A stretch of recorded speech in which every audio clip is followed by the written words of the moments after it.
Hello everybody. Today it's time for an iPadOS review. Now, what I'd like to talk about specifically are three main topics: versatility, Scribble, and floating windows, which is new to iPadOS 26. So let's start with versatility. What do I mean by versatility? I mean that iPads are extremely versatile. iPads themselves can do almost anything. If you plug up a keyboard or wirelessly connect one, then they allow you to multitask. There's a whole keyboard shortcut array. It's almost like a Mac. The point that I'm trying to make is that iPads are versatile because they are half of a laptop. That's what makes them special, and that's what makes them capable of being so versatile. Now, how does that lead to Scribble? Well, it leads perfectly to Scribble. It came out this year, 2020, the year of COVID.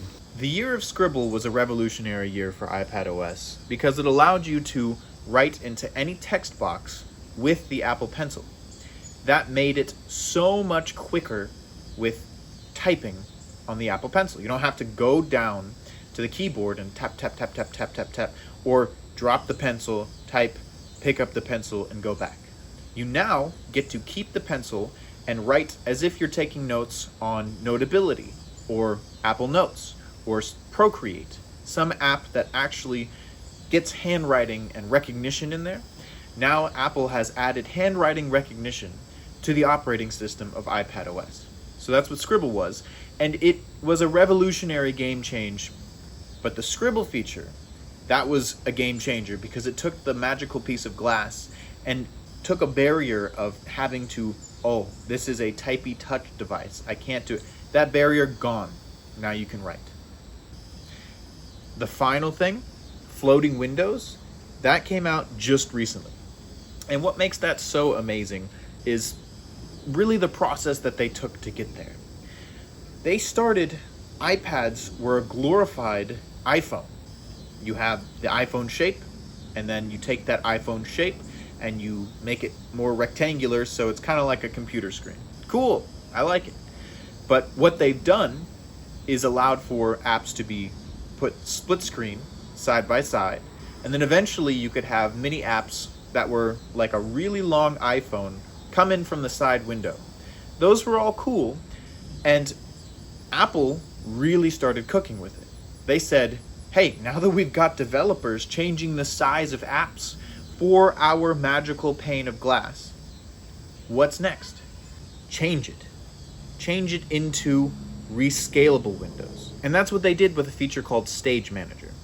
Stage Manager, amazing feature by the way, allowed for any app on the iPad, Pro models only, to be floating.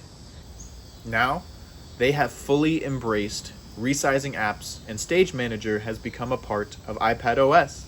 So that brings us to the floating windows that I mentioned before. Now, what is so amazing about this is the journey from being half a laptop to now laptop replacement is almost complete. You want to replace the laptop. Why? Because the laptop is really heavy on the bottom. It's really just the screen you look at. And if you can take a device and have it be a screen entirely, and you can touch through and still do the multi-sized apps and the versatility of a GUI like a desktop, but in a way that runs the apps just like a phone. I don't need a keyboard. I don't need to learn much. I can just swipe and tap and do anything I want to, and it's really simple and efficient. Anyway, the point is, thank you for watching. I'm really, really, really happy about iPads, and this has been Kind Wally. Be sure to like, comment, subscribe, and ring that bell if you can. Thank you very much. Goodbye.